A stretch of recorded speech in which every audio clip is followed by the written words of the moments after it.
कलिर्दोष निधे राजन अस्ति ये को महान गुणा कीर्तना देव कृष्णश्च मुक्त संगः परम व्रजेत। महाराज यूं तो कलयुग दोषों का भंडार है, पाप का समुद्र है। रामचरितमानस में गोस्वामी जी भी लिखते हैं, कली केवल मल मूल मलीना पाप पयोनिधि जन मन मीना। कलयुग पाप का समुद्र है, पाप का भंडार है, पाप का खजाना है, पाप का सिंधु है, पाप का जल निधि है। लेकिन इस पाप के समुद्र में भी एक महान गुण है।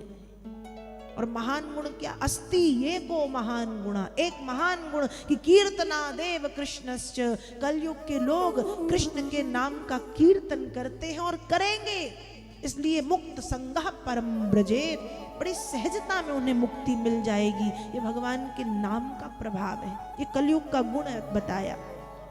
हालांकि दोस्त तो बहुत सारे हैं कलयुग में, पर गुण ये सबसे बड़ा है।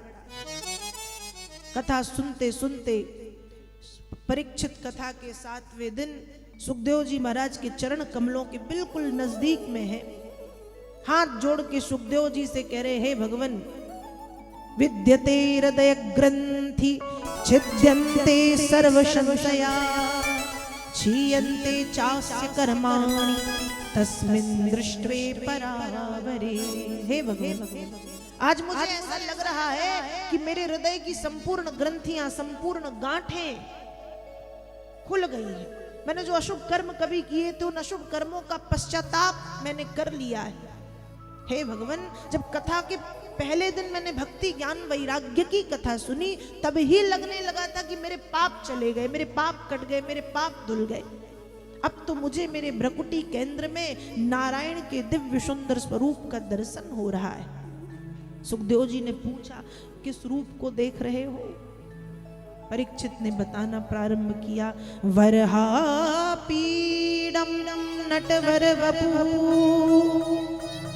कर्णयो कर्णिकारम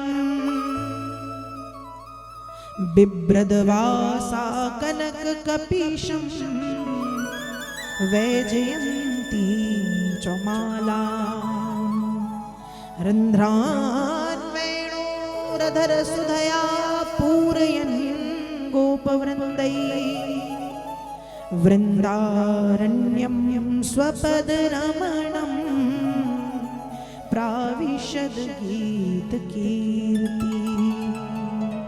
भगवान के सुंदर स्वरूप को परीक्षित बता रहे हैं और कह रहे हैं, बड़ा सुंदर भाव आता है। परीक्षित क्या कह रहे हैं? मुरली बजाने वाले गिरिवर उठाने वाले मैं दास हूँ तुम्हारा, मैं दास हूँ तुम्हारा। ढूंढ लिया जग सारा मैंने, दर्शन तेरा पाया। जब मन को एकाग्र किया तो तू दिल बीच समाया। हृदय में रहने वाले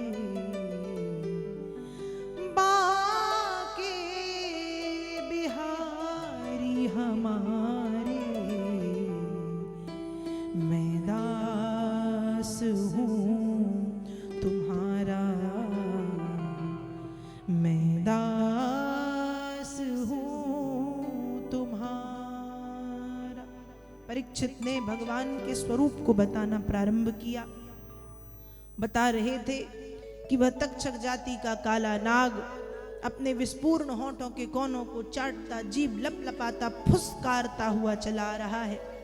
वहां कुछ पुष्प रखे थे, छोटा सा रूप धारण करके पुष्पों के भीतर प्रवेश कर गया। वो पुष्प परीक्षित ने हाथ में लेके भगवान का ध्यान करना प्रारंभ किया और जैसे ही ध्यान संपन्न हुआ, जैसे ही ध्यान संपन्न हुआ, ध्यान के संपन्न होते ही सम्राट कर्मयोगी परीक्षित को उस तक्षक जाति के काले नाग ने डस लिया। और जैसे ही डसा, ब्रह्मभूतस्य राजर्षि देहो हि गरलाग्निना बभूव भस्मसात् सद्यः पश्चातां सर्वदेहिनां।